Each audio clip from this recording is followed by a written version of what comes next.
Good morning, this is Jeff with Sewer Tech Northwest. Today we're at property address 16105 Southwest Royalty Parkway here in King City. We're located in the bathroom, going through a 3-inch copper toilet flange. We're going to insert the camera and check the overall condition and serviceability of the sanitary sewer line. We do have water running.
Line's transitioning right up ahead here to cast iron.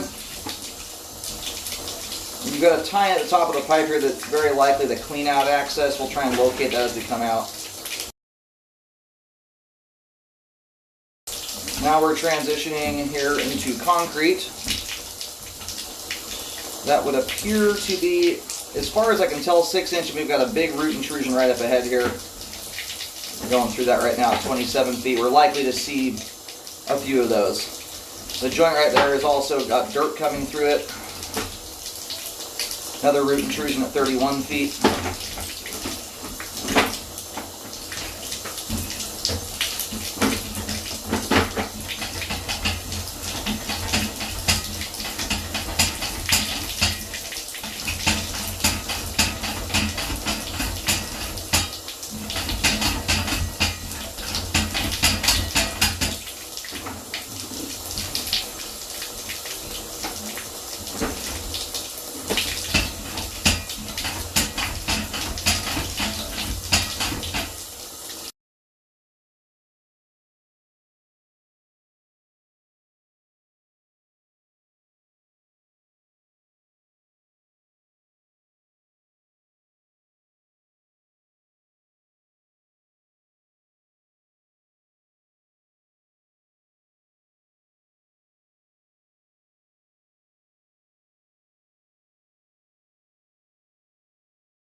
Alright, it is wailed on the camera pretty hard there, and it's not wanting to go past this point.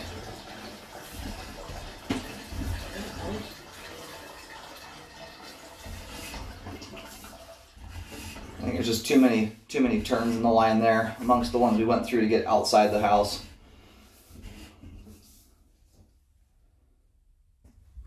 Right, at this point here, we're only at about 2 foot 2 inches deep. I'm using white paint.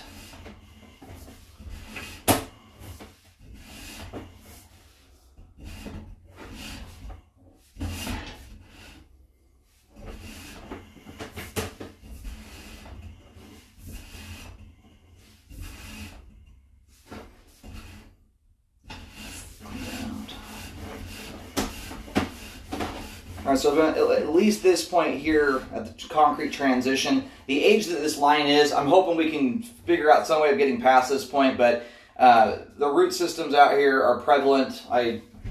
Probably 90% of the homes in this neighborhood, I will recommend repairs on them because of roots and throughout the whole line. So either way, with the age and the likelihood of roots persisting past 35 feet, and the current roots we have here, I would recommend fully updating the concrete pipe all the way to the end of homeowner responsibility. And I would look into an epoxy pipe liner for the repair. The line appears to have good slope and grade to it by and large, so it appears to be a decent candidate for that. But either way, however it's done, I recommend the update to the concrete pipe here.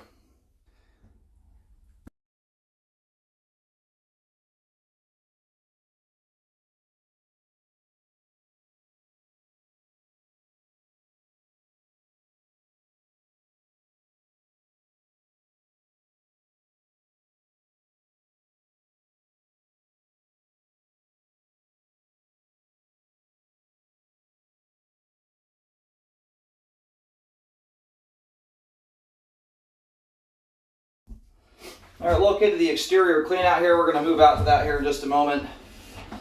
That concrete transition is underneath a bush out front. I've got paint markings that lead right up to it. And this does have ABS plastic in the crawl space too, by the way. There was some updating done down there. So anyhow, the last paint marking you see before the line goes into the bushes, that's not necessarily the start of the repair. We've got some standing water in the crawl space. You've got about, it's about 2 inches of standing water. This stuff I can't locate because it's in the crawl, but I do recommend repairs to correct it. The closer in a belly is, the more likely it is to cause a problem. And this is right under the floor. And it essentially starts from the 0 mark to 10 feet. That's under the house. There's not a lot of buildup in it as it sits right now. And you can do a lot of things to mitigate buildup from occurring by not putting things down line that should be going down there. But if you block up in this spot here, you don't have a lot of pipe to fill up before it's coming through your fixtures, versus a belly on the exterior of the home that's got 30, 40 feet to fill up before you're coming through anything. And a lot of times the head pressure alone will knock the blockage out. So anyhow, it doesn't appear that it's caused a blockage at this point, but you've got roughly 2 inches of water there, which is capable of causing a blockage. So from 0 to 10 feet, I'd recommend regrading the line. And then on the outside, I recommend, at this point, all the concrete up to about the sidewalk be updated. We'll see what the rest looks like.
All right, we've reached the main here. I noticed going through there, I mean, it looks like I have an offset joint at the main lateral. You also have multiple joints beyond where the roots are at, where I can see dirt coming through them. So I would recommend a full update to this line, basically from start to finish. The cast iron still appears to be in reasonable condition, but with the belly inside the house and all the stuff going on the exterior, it's a better circumstance right now to do a full update rather than do it in parts and pieces. It's more cost effective and you end up with a better result.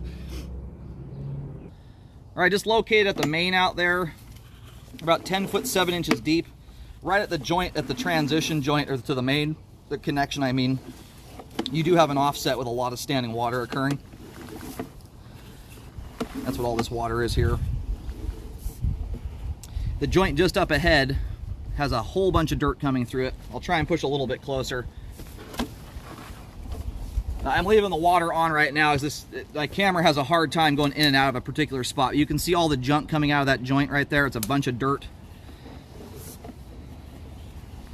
This one here, that one looks reasonable, but when you combine them all together, it's not a line I'd spot repair at this point in time. I'd fully update it. Especially if you're going to go out into the road and do any repairs that way, there's no reason to leave any of it behind at this point.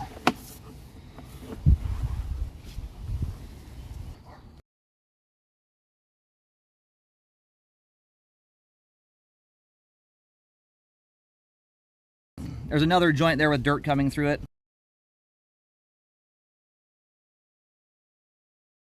More dirt there.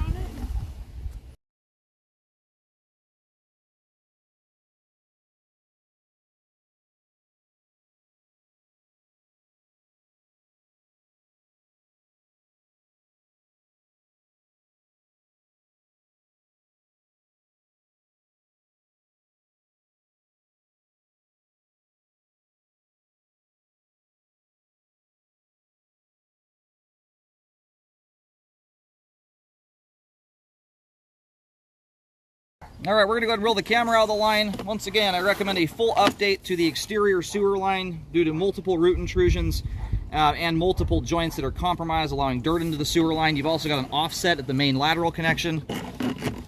And then the interior from 0 to 10 feet, or from the base of the toilet to 10 feet, you've got about 2 inches of standing water in the line. So I recommend all that be updated. Again, it makes a lot of sense to just do a full update rather than parts and pieces. Sometimes it's easier, and it's easier to get to attain proper slope and grade that way. Make sure a rescope is done after the repairs are done to check the work.